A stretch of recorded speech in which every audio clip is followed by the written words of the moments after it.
할렐루야. 그렇습니다. 주님이 부활하셔서 오늘도 우리 예배 가운데 성령으로 임재하시고 말씀으로 만나주실 줄로 믿습니다. 할렐루야.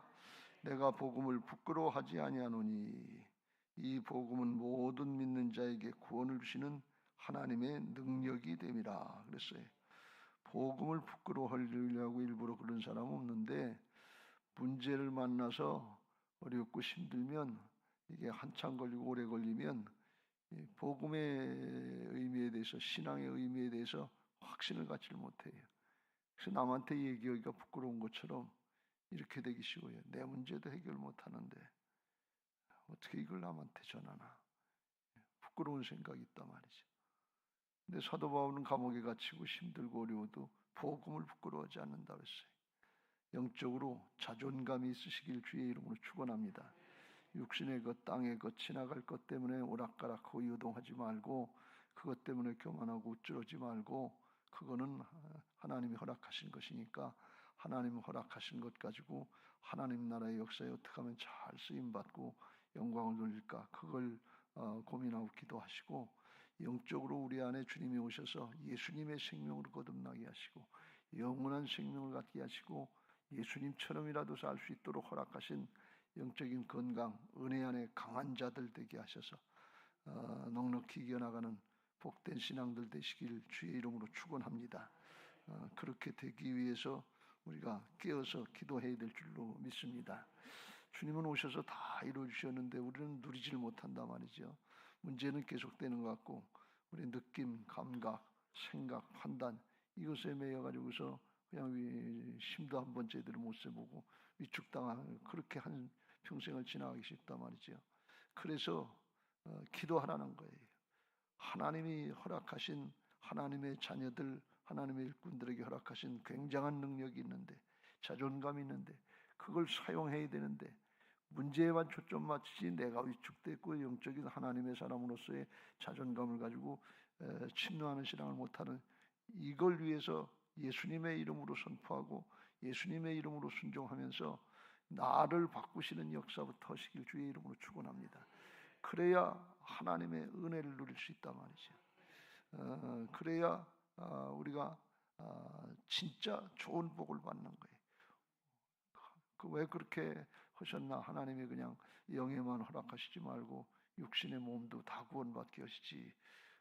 그랬으면 더 좋을 것 같은데, 영에 들어와서 영이시니까 영에 안에 들어와 계시지만, 그런데 그걸 자꾸 믿음으로 선포하고 믿음으로 순종하면서 믿음의 사람을 만들어 가시는 그런 하나님의 과정인 것을 믿으시기 바랍니다. 믿음의 사람이 되어 복이라고 그랬어요. 문제만 해결받고 그 다음에 또 문제 나면 또 타령하고 또 원망하고 또 불평하고, 그러다 애굽으로 돌아가자, 옛날로 돌아가자, 신앙 못하고 사용 못하고 교회 떠나고, 그러면 이게 복이냐 그러니. 하나님 체험이 안 돼서 신앙을 못하는 게 아니에요.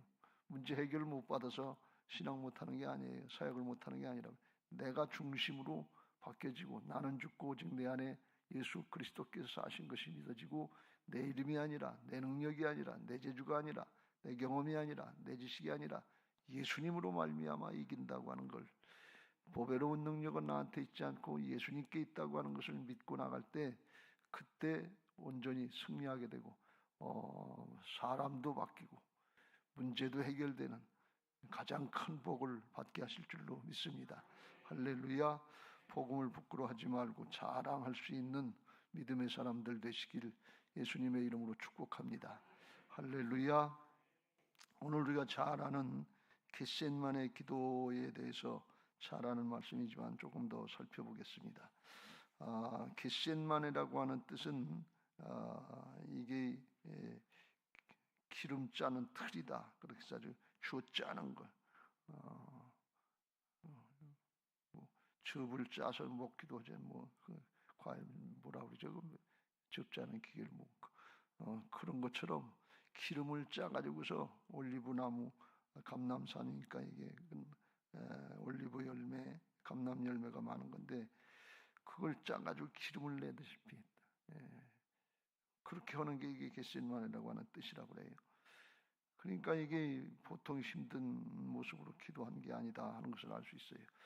예수님이 겟세마네 동산에서 기도하시던 모습을 누가복음 22장의 44절에 보면 예수께서 힘쓰고 애써 더욱 간절히 기도하시니 땀이 땅에 떨어지는 핏방울 같이 되더라 그랬어요.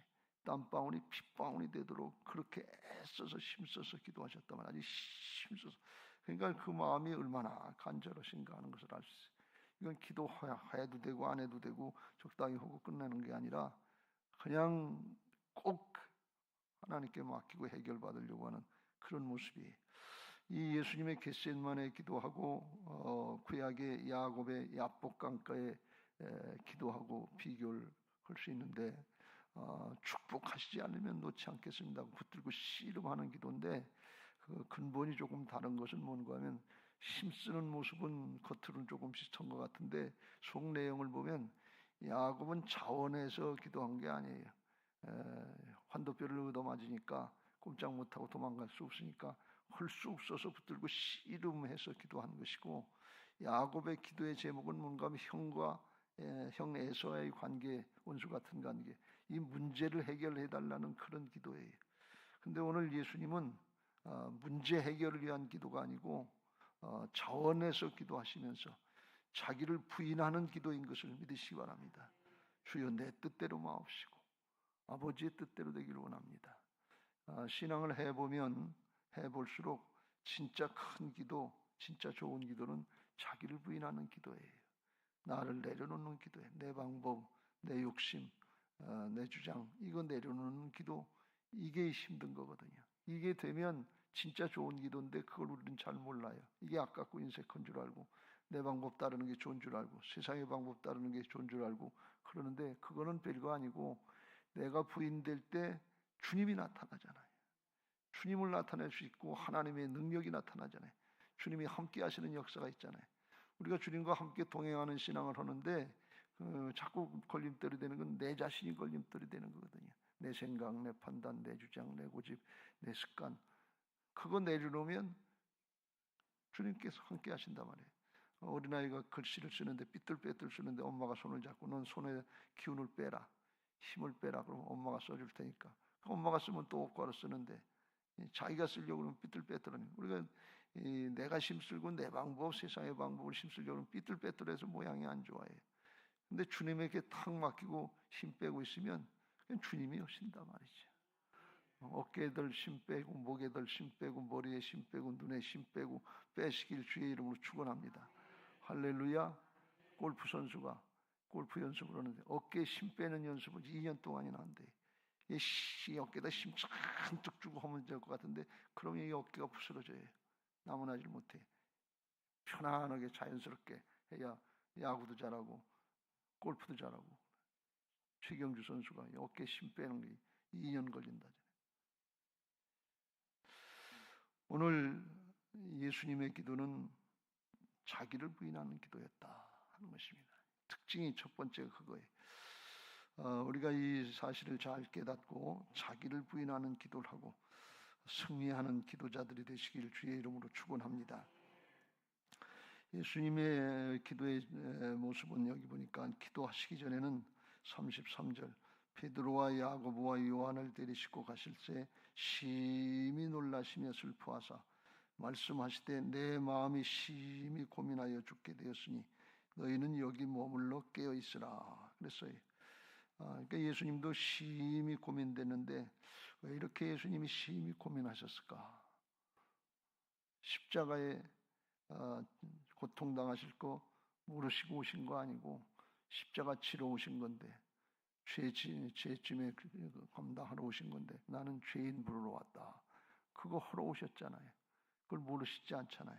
근데 왜 예수님이 이렇게 약해지셔서 심히 고민해서 죽게 됐다, 그리고 아무것도 모르는 제자들에게 부탁을 하고 그러냐면 참 이해가 안 되는 거죠. 더 이해가 안 되는 것은 죽음이 두려워서 그랬을 거다, 인간적인 모습이 있으니까. 근데 위에 올라가서 28절에 보면 예수님의 제자들 경계할 때 그러나 내가 살아난 후에 너희보다 먼저 갈릴리로 가리라 그랬어요. 부활하실 것을 예수님이 아시고 3번에 걸쳐서 순환 예고를 하실 때 부활하실 것도 얘기를 하셨거든요. 그러니까 죽음으로 끝나는 게 아니고 부활하실 걸 아셨는데 왜 이렇게 약하셨을까? 왜 이렇게 고민했을까? 그거에 대해서 정답이 없어요, 성경에. 이게 늘 저의 기도 제목이고 묵상하면서 고민거리 중에 하나인데 왜 그러셨을까? 언뜻 생각하기는 우리가 내일 저녁 내일이 금요일이죠. 저녁에 순환 영화를 보는 것처럼 십자가를 감당한다고 하는 것 찢기고 상하고 정말 물과 피를 다 쏟고 죽으신다고 하는 것은 그건 쉬운 일이 아니에요. 정말 이루 말할 수 없는 고통이기 때문에 육체적인 고통 이게 크셨을 거다 하는 그런 생각을 하는데, 그런데 예수님께는 육체적인 고통 그것 때문에만 그러신 건 아닐 것 같아요. 죽음이 두려워서 그런 것만도 아니신 것 같아요. 살아나실 거 아셨으니까. 그건 뭔가 하면 지난번에 예수님께 향목합을 깨뜨린 여인의 모습을 말씀하면서 잠깐 말씀드렸지만, 예수님이 홀로 예수님의 제자들도 눈치를 모르고 다 딴 생각하고 세상의 것만 바라보는데 혼자 온 세상 죄를 다 담당하시는 이 영적인 중압감, 혼자라고 하시는 거, 같이 있는 것 같은데 같이 있는 게 아니고 다 조금 있으면 도망갈 거고, 혼자라고 하는 그 중압감에 눌리셔서 순간적이지만 그러시지 않았는가 하는 그런 생각을 해요. 혼자 내가 이걸 다 감당해야 된다, 나밖에 없다는, 엘리야처럼 나만 남았습니다, 이럴 때 이게 영적으로 힘들지 않나 하는 그런 생각을 해요. 주님과 함께 하시길 주의 이름으로 축원합니다.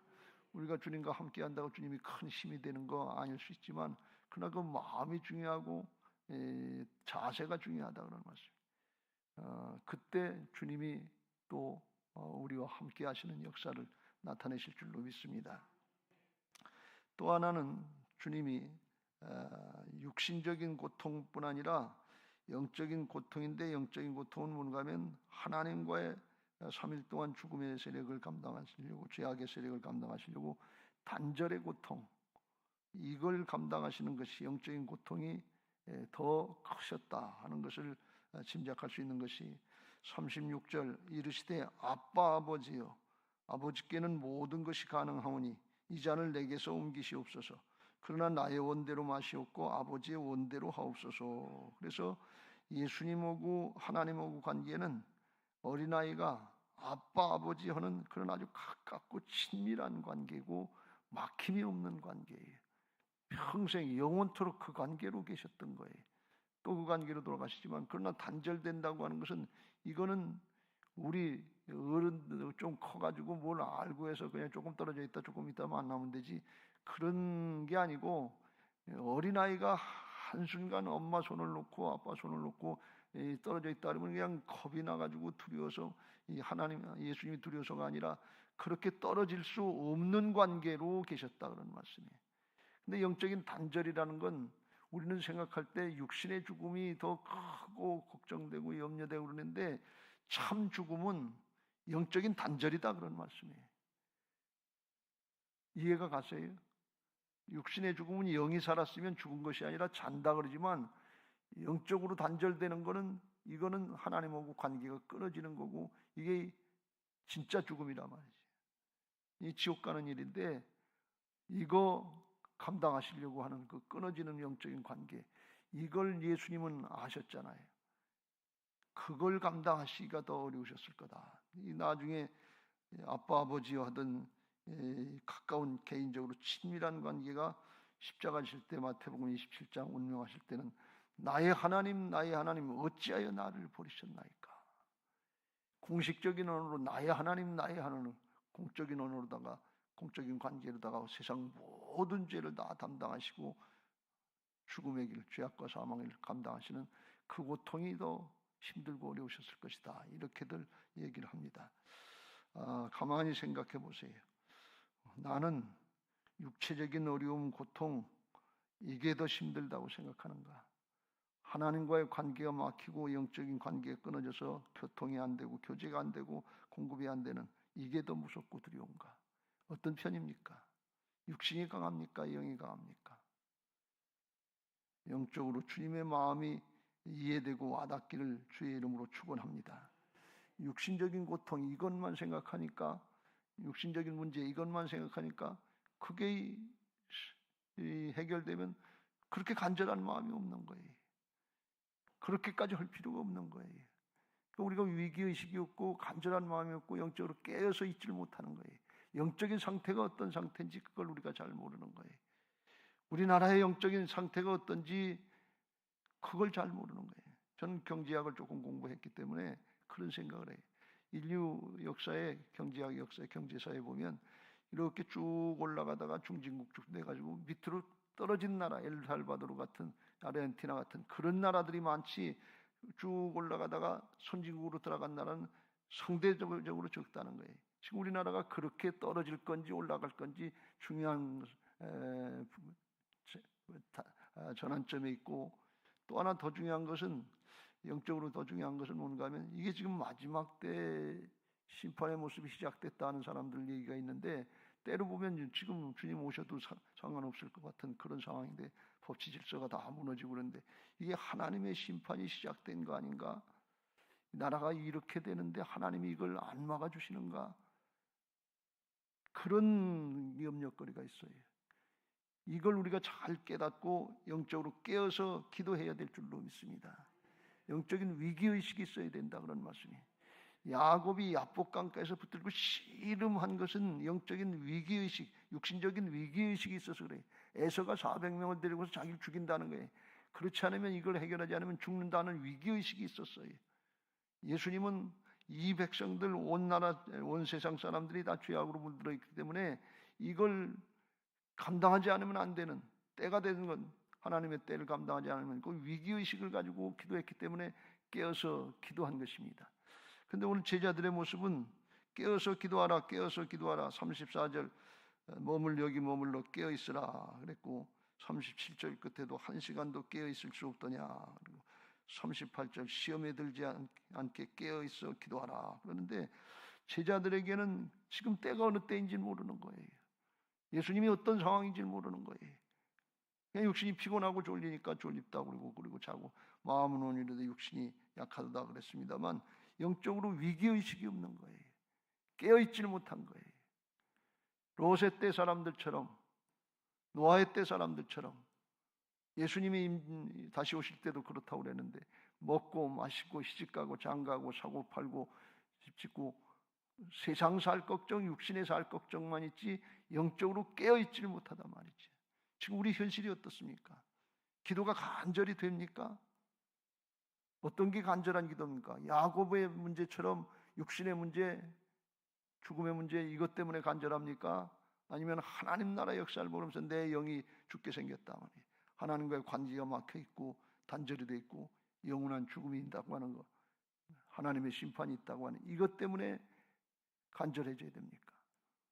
잘 분별하시고 예수님의 겟셋만의 기도가 열려지게 되시길 주의 이름으로 축원합니다. 우리 교회에 그런 은혜가 있게 되시길 주의 이름으로 축원합니다.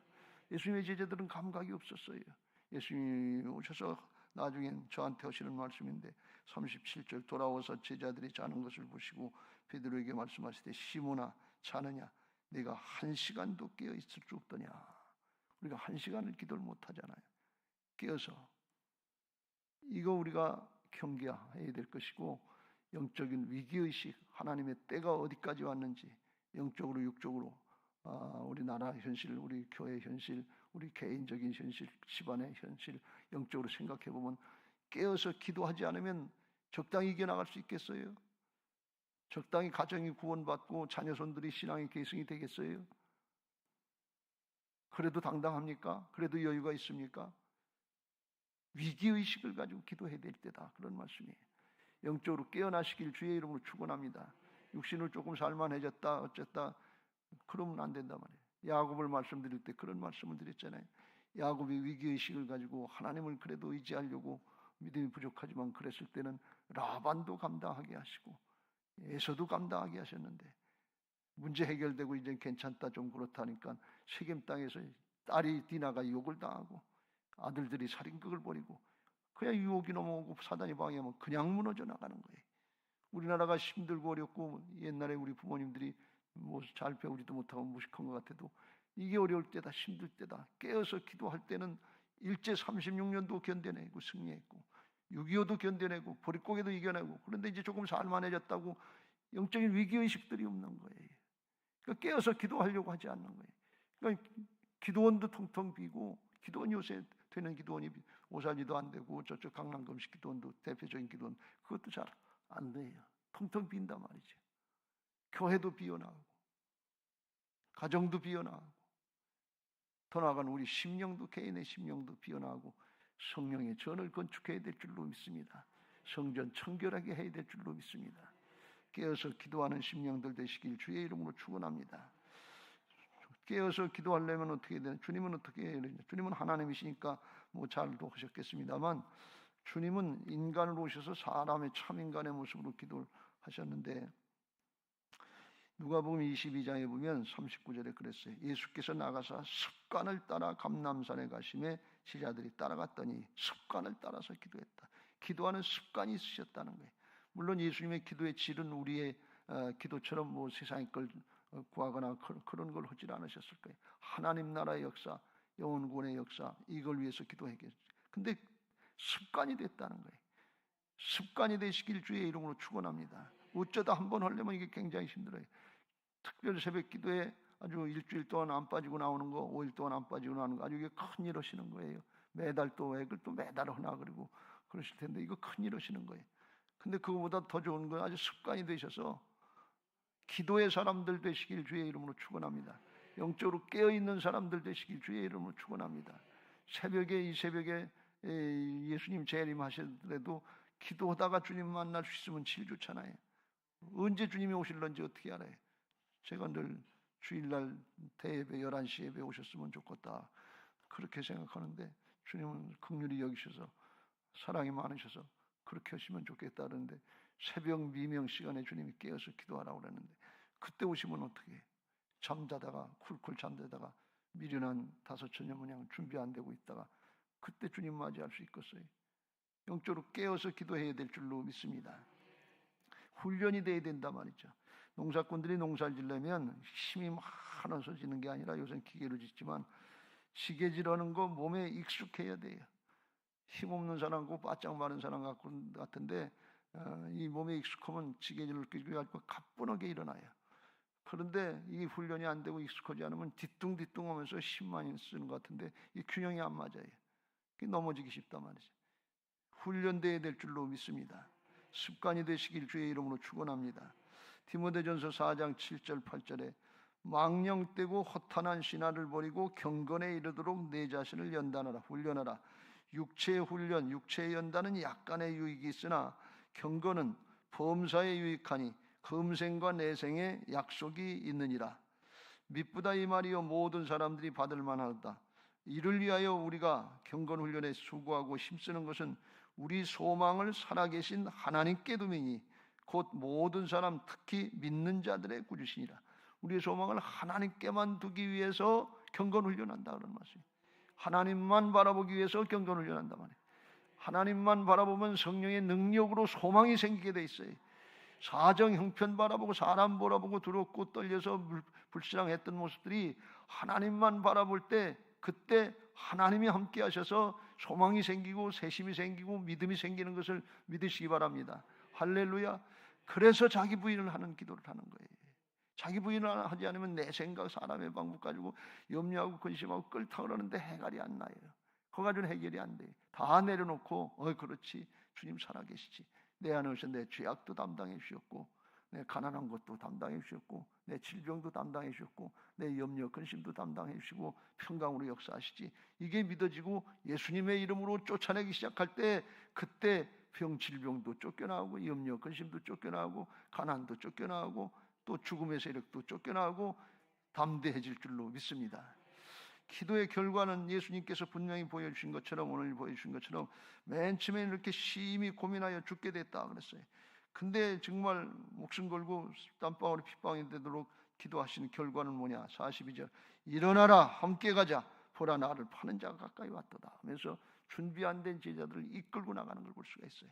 준비 안 된 제자들을 왜 이끌고 나가셨나 그랬더니 이끌고 나간 제자들은 분명 예수님을 배신하고 도망갔지만 나중에 다 그 사람들이 돌아오더라 그런 말씀이에요. 주님 가자고 하실 때 가시길 주의 이름으로 축원합니다. 고집 피우고 가는 유다처럼 안 따라가면 기회가 없어요. 근데 가자고 할 때 내가 준비 안 됐어도 난 모자라고 부족해도 난 아니에요. 그러지 말고 가자고 그러면 가는 거예요. 가면 기회가 있고 주님이 만나주시고 새롭게 하셔서 쓰임받게 하실 줄로 믿습니다. 오늘도 기도하고 염려거리, 근심거리, 위축되고 억압되는데 그거 십자가 감당할 수 있는 능력, 담대함, 용기 이거 하나님께서 불어넣으시는 거예요. 누가복음 22장에 그런 표현을 했어요. 천사가 돕더라 그랬어요. 하나님이 도우시는 방법이 있는 줄로 믿습니다. 그래서 담대하게 이겨나가시고 가정의 어려움도 극복하시는 힘이 있고 목장과 직장의 어려움도 극복하게 되고 교회의 어려움도 극복하고 더 나아가서 우리가 깨어서 기도할 때 나라와 민족의 어려움도 위기도 이것도 극복하는 은혜가 있게 하실 줄로 믿습니다. 하나님은 때로는 한 사람을 찾으신다고 그랬어요. 사람은 방법을 찾지만 하나님은 사람을 찾으신다고 그랬어요. 하나님처럼 예수님처럼 내 안에 오신 주님을 인정하고 하나님을 전적으로 맡기고 깨어서 기도할 때 하나님이 겟셋만에 기도하는 그런 기도를 받으시고 함께 하시는 은혜가 있을 줄로 믿습니다. 이런 은혜들이 있게 되시길 주의 이름으로 축원합니다. 할렐루야. 이제 우리가 그렇게 되게 해달라고 365장 찬송하시고 기도하겠습니다. 기도 제목 같이 읽고